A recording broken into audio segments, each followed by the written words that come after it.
Hello students, I hope आप लोग बहुत अच्छे होंगे। आज से हम लोग नई जर्नी स्टार्ट कर रहे हैं। क्लास 12 जो बच्चे 11th क्लास को पास आउट करने के बाद में क्लास 12th में आए हैं उनके लिए ये बैच बहुत अच्छा रहेगा। वो लोग मेरे साथ शुरू से जुड़े रहें। आज मेरा पहला लेक्चर शूट होगा, इसे आप लोग बहुत प्यार दें। और कुछ गलतियां इसमें हो तो आप मुझे कमेंट करें, कुछ क्वेश्चन अगर आपको पूछने हो तो मुझे आप कमेंट करें। देखिए, मैंने चैप्टर स्टार्टिंग में 3rd लिया है। मैं आपको बता दूं, ये मेरा एक रीजन है कि हमें स्टार्टिंग में चैप्टर हार्ड नहीं ले सकते। अगर हमने स्टार्टिंग में चैप्टर आपका डिफरेंशिएशन या इंटीग्रेशन ले लिया या फर्स्ट चैप्टर ले लिया, फर्स्ट चैप्टर भी बहुत इजी नहीं है क्योंकि वह आपका न्यूमेरिकल नहीं है, उसमें बहुत थ्योरेटिकल है। मेरा रीजन बस इतना है कि बच्चा जब जो स्टूडेंट्स होता है अगर वो शुरू में इजी चीजें अगर करेगा तो उसका कॉन्फिडेंस बिल्ड होगा। बिल्ड होने के बाद में वो उसको चीजें आसान लगने लगेंगी। तो मेरा पर्सपेक्टिव है सिर्फ इतना कि जो मैं स्टार्ट करूंगा 3rd चैप्टर से, और 3rd के बाद हम लोग फिर 4th करेंगे। 4th के बाद हम तब उस पर 2 पे आएंगे। ऐसे करते करते हम सारे चैप्टर आपके 12th के कवर करेंगे। कवर करने के बाद में आपको बारी बारी से उसके इसकी एक्सरसाइज भी दी जाएंगी। एक्सरसाइज देने के बाद आपको आपका होमवर्क आप लोग अगर चाहें तो मुझे कमेंट सेक्शन में बता सकते हैं हमें सर यहाँ पर दिक्कत आ रही है, हमने इतना कवर कर लिया है। कुछ बच्चों का क्वेश्चन रहता है कि सर हम ये सवाल रहता है कि मैथ में सर हम एक क्वेश्चन करने के बाद में हम दूसरा क्वेश्चन नहीं कर पाते क्योंकि वो उसके तरीके का नहीं होता। तो कुछ ऐसा मतलब हमें कुछ ऐसा तरीका मिले कि थोड़ा हमारा माइंड चल। देखिए, अगर एक ही तरीके के क्वेश्चन अगर आपको मैथ दे देगा तो आपका जो माइंड है ना वो इंक्रीज कैसे करेगा। हम लोगों को हर एक क्वेश्चन करने के लिए अपना दिमाग लगाना पड़ता है। तो दिमाग अगर हम जो मैथ बनाते हैं, जो भी जितने भी ये मैथमेटिक्स होते हैं जो इनको डिजाइन करते हैं बुकों को, वो इनका माइंड इतना तेज होता है कि इसको एक क्वेश्चन दिया सेम टू सेम उस जगह एक दे देंगे लेकिन फिर तीसरा नहीं देंगे। क्यों? तो बच्चे को लगेगा अरे यहाँ तो दिक्कत होगी मेरे को। ठीक है, तो आज से हम लोग इसको 3rd चैप्टर को स्टार्ट करेंगे जिसका नाम है मैट्रिक्स। अच्छा, रियल में मैट्रिक्स होती क्या है इस थोड़ा सा बात कर लेते हैं। देखिए, language of definition of matrix, ये आप इस ब्रैकेट को जानते होंगे।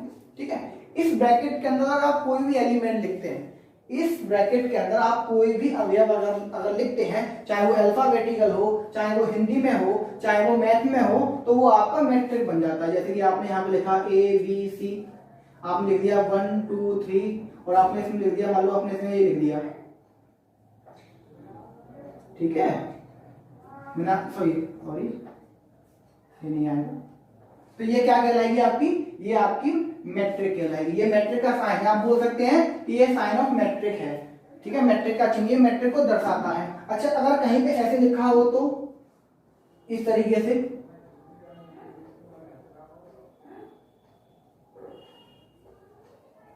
इस तरीके से लिखा हुआ हो तो ये मैट्रिक नहीं है। ये आप आगे चैप्टर में पढ़ेंगे, इसका नाम है डिटरमिनर।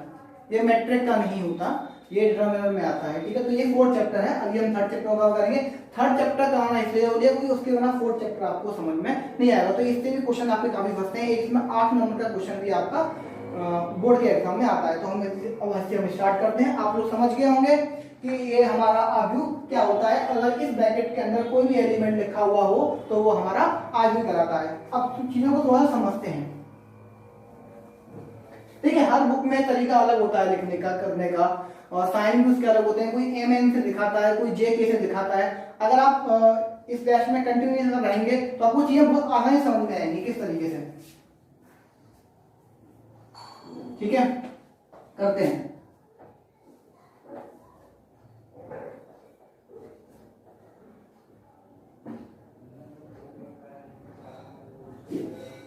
देखिए, ये जो मैट्रिक है ये 3rd बाई 3rd की है। तो ये 3rd बाई 3rd क्या है देखो बताता हूं। ये 3rd बाई 3rd यहां लिख देंगे, 3rd बाई 3rd। देखिए, इधर से गिनते हैं 1 2 3 4 को 1 2 3, यानी कि ये आपका इधर से भी 3 है और इधर से भी 3 है। हम इनको बोलते क्या है? हम इनको बोलेंगे रो, हिंदी में बोलते हैं पंक्ति। ठीक है, इन्हें बोलेंगे रो और इन्हें बोलेंगे कॉलम। इसे हिंदी में बोलते हैं स्तंभ। तो आपके पास इस मैट्रिक के अंदर 3 तो रो हैं और 3 ही कॉलम हैं। तो ये आपका हो गया 3 into 3। अच्छा, इसमें भी एक ऑर्डर होता है। इसमें ऑर्डर क्या होता है? इसमें R into C होता है।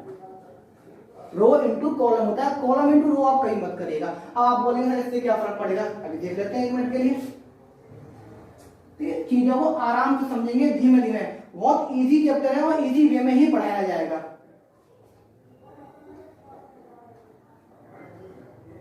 ये लिख दिया मैंने। अच्छा, इसमें माइनस की बात सकती है, कोई दिक्कत नहीं है, लेकिन मैट्रिक के अंदर कभी भी कोई संख्या पॉइंटों में नहीं लिखी जाती, ठीक है, इसका ध्यान रखिएगा। ये हो गया। इधर से गिनते हैं जरा, आपके पास रो कितनी है, आपके पास रो है 2। अच्छा, कॉलम गिन लेते हैं,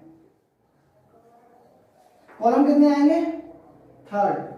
अब अगर इसको आपको लिखना हो ऑर्डर में तो आप क्या लिखेंगे, 2 into 3 लिखेंगे ना, इस तरीके से R into C। अगर आपने इसे C into R लिख दिया तो ये गलत हो जाएगा, इसका मतलब हो गया कि रो 3 हो गई और कॉलम 2 हो गए, तो हम इसको ऑर्डर को भी फॉलो करते हैं, ठीक है। अच्छा, जो मैंने बात की थी कि किताबों में अलग अलग लिखा होता है, ठीक है, मैं इसे RC बोलता हूं क्योंकि मुझे आसान लगता है, लेकिन कुछ बुक्स में इसको M into N से दिखा देते हैं। M मतलब रो, N मतलब कॉलम, ठीक है। तो आप कंफ्यूज बिल्कुल भी मत होइएगा और होने की जरूरत भी नहीं है। तो ये आप मैट्रिक का कुछ थोड़ा सा इंट्रोडक्शन रहा, आप थोड़ा सा आगे बढ़ेंगे कि इससे क्वेश्चंस कैसे बनते हैं, करते किस तरीके से हैं और क्या होता है, ठीक है। अब आगे बढ़ते हैं, ठीक है, तो आगे बढ़ते हैं। देखिए, आप लोग जब पढ़ें तो बस एक छोटा सा काम करें। देखिए, बहुत से लोग क्या करते हैं कि स्क्रीनशॉट ले लेते हैं, देखो मैं उसको गलत नहीं कहता, वो बाद में नोट कर लेते होंगे, लेकिन अगर आप साथ ही साथ में एक नोटबुक लेके और एक पेन लेके बैठ जाए और कुछ थोड़ा नोट करते रहें, बाकी आप स्क्रीनशॉट लेते रहें, तो आपको आसानी होगी काफी क्वेश्चंस करने में, ठीक है। इसे करते हैं, चलिए अब इसको थोड़ा इजी वे में समझ लेते हैं, ना, पहले छोटे से लेते हैं तो बड़े पे आते हैं।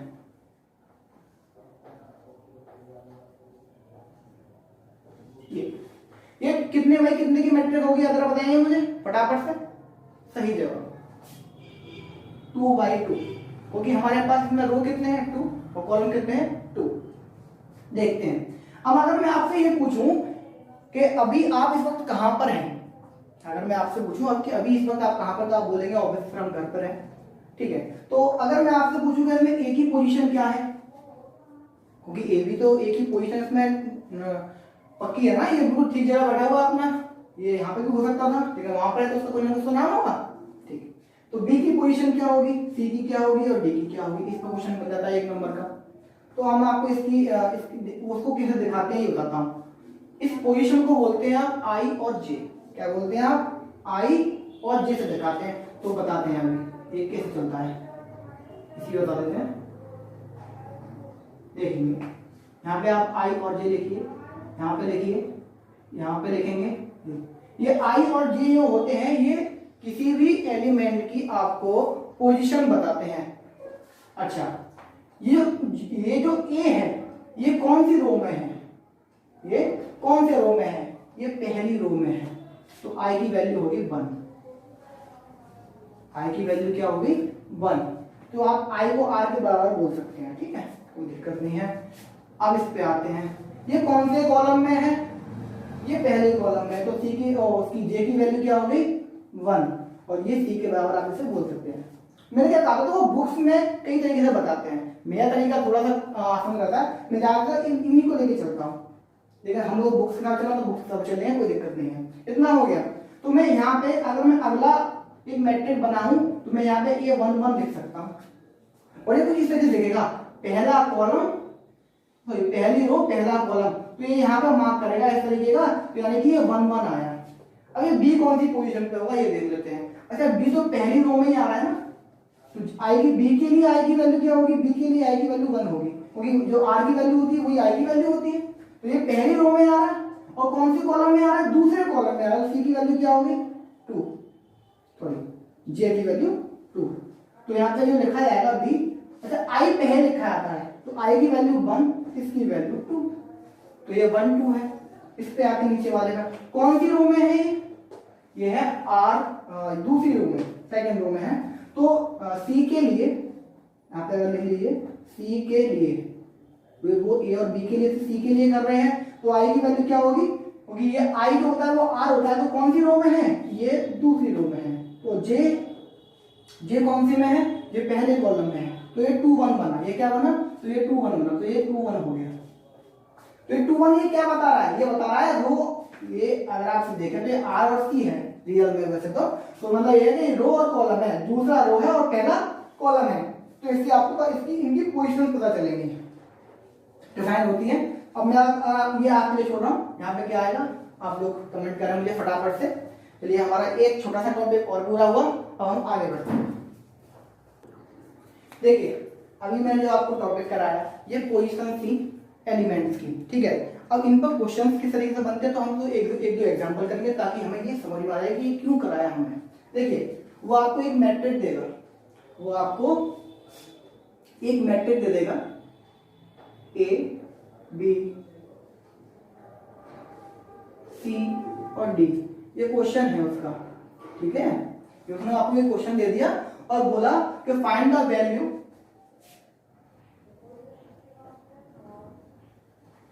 Of A B C D, आपको ए बी सी की वैल्यू निकालनी है। यू हैव, उसने हमें एक चीज दे रखी है, आपके पास एक हिंट दे रखी है, यू हैव इक्वेशन, उसने आपको एक इक्वेशन दे रखा है और उसे आप कैसे ले सकते हैं, आई जे, अगर मैंने यहाँ पे ए लिख दिया तो मैं ए नहीं लिखूंगा, तो मैं कैपिटल ए ले रहा हूँ, A i j is equal to i plus j, ये आपको एक उसने इक्वेशन दे रखी है। ये जो ए है ये मैट्रिक है, यानी कि इस मैट्रिक का नाम ए रख लेते हैं, इस मैट्रिक का नाम आपको क्या कर दिया, मैंने ए कर दिया, और इस मैट्रिक की आपको एक इक्वेशन दे रखी है, आपको क्या निकालना है, ए बी सी और डी निकालना है, फिर आपको फाइंड आउट करना है। तो करेंगे किस तरीके से, आपको सिर्फ पोजीशंस पता करनी है।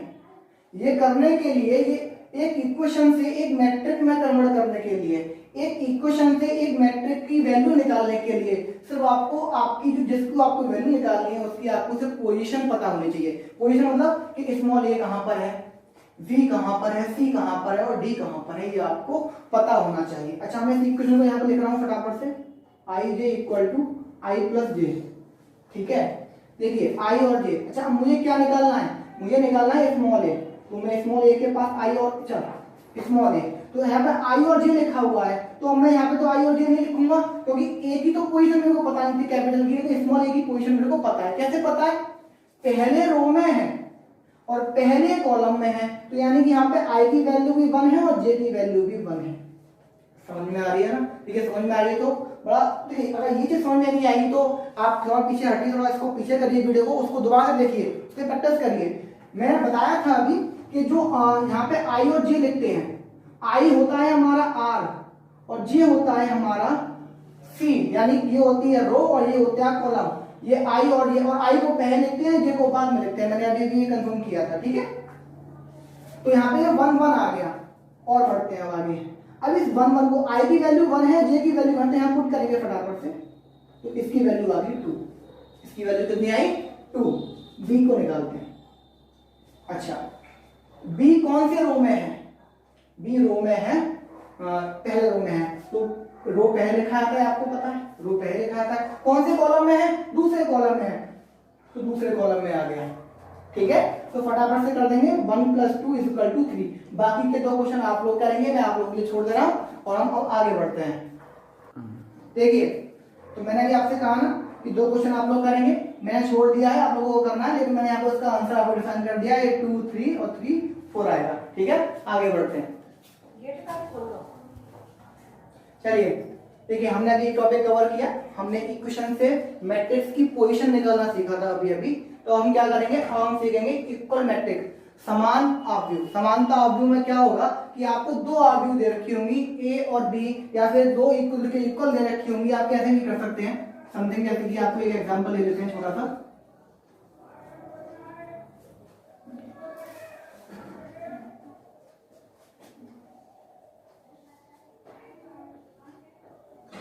ये आपको 2 मैट्रिक्स दे रखी है और आपसे बोला गया है कि आपको फाइंड करनी है x की वैल्यू। अच्छा ये मैट्रिक्स एक दूसरे के इक्वल दे रखी है, तभी तो इसका नाम है इक्वल मैट्रिक्स। तो इसमें x की वैल्यू क्या होगी, तो बहुत सिंपल है, बस आपको इसकी इक्वल टू इसको रखना है। x की वैल्यू क्या आ गई 8। एक और एग्जांपल लेते हैं, अब ये इस तरीके, ये तो सिंपल सा क्वेश्चन हो गया है। अब जो क्वेश्चन मैं आपको कराने वाला हूँ ये एक ऊंचा, इससे थोड़ा सा हाई लेवल है कि ये 12th के लेवल का हो जाएगा।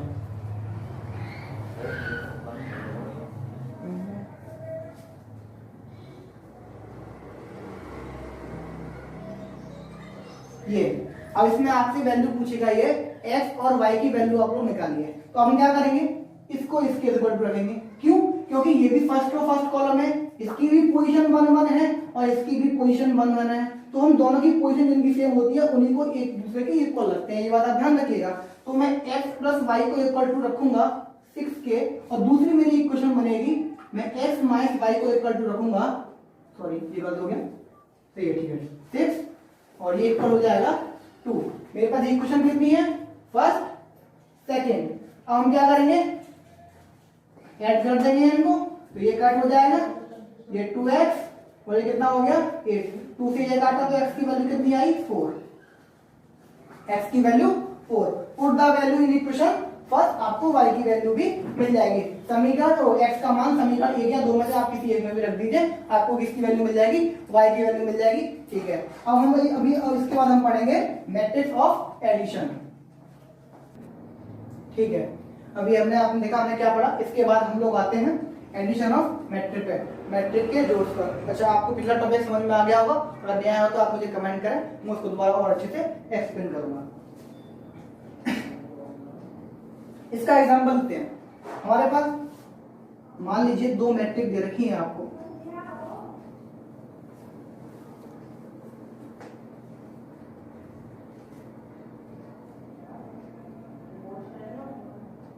इस तरीके की, और आप उसने आपसे पूछा है कि a प्लस बी निकालिए, a माइनस बी निकालिए, देन ये आपसे पूछा गया है।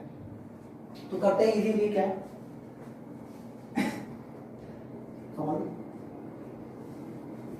हमें a प्लस बी फाइंड करना है। तो पहले a की मैट्रिक लिख लीजिए, 5 6 8 9 और 7 -8 3 -4। a plus B equal to, अब इनको मर्ज कर दीजिए, 7 प्लस, यह होगा उसी के साथ जिसकी पोजीशन जिससे लाई करेगी उसी के साथ ही उसको ऐड करना है। 5 प्लस 7 6 प्लस -8, ठीक है, 8 प्लस 3 9 प्लस -4, इस तरीके से करेंगे। बहुत इजी, धीमे धीमे चलेंगे, किसी को टेंशन लेने की जरूरत नहीं है कि सर हमारी समझ में नहीं आ रहा है। हर किसी के छोटी छोटी चीजों को समझ में आएगा। देखिए छोटी छोटी चीजों की बड़ी बड़ी चीजें बन जाती हैं। अब बहुत से लोग क्या करेंगे कि सर हमें ये चीज समझ आती है कि कहाँ माइनस आ रहा है, कहाँ प्लस आ रहा है, इसीलिए मैं देखो मैं शॉर्ट में नहीं किया, मैंने इसको लिखा है ब्रैकेट के अंदर 12। तो इसको प्लस माइनस माइनस, तो ये हो जाएगा, ये कितना हो जाएगा 11, और ये कितना हो जाएगा 9 -4। a plus B equal to 12, ये -2 11 और ये 5, अध्ययन आंसर। इस तरीके से आप इसको निकालेंगे, ये आपका काम है। और ये हमारा इस चैप्टर का बेसिक्स। तो अब इससे जितना मैंने अभी आपको कवर कराया है, इसके बाद में अभी आप जितने चाहें इसके क्वेश्चन 3.1 के निकालने का प्रयास करें, ट्राई करें। और अगर कोई क्वेश्चन नहीं आता है तो मुझे कमेंट करें, अगले लेक्चर में मैं इसकी पूरी एक्सरसाइज आपको करा दूंगा। आप बिल्कुल भी टेंशन ना लें, और हर एक सवाल आपको कराया जाएगा, कोई भी सवाल आपके लिए छुड़ा नहीं आएगा। अच्छा, एक बात और, एनसीईआरटी के एग्जांपल्स आप लोग जरूर करें, क्योंकि इसके ज्यादातर क्वेश्चंस एनसीईआरटी के एग्जांपल्स में से ही बनते हैं बोर्ड में। ठीक है, धन्यवाद।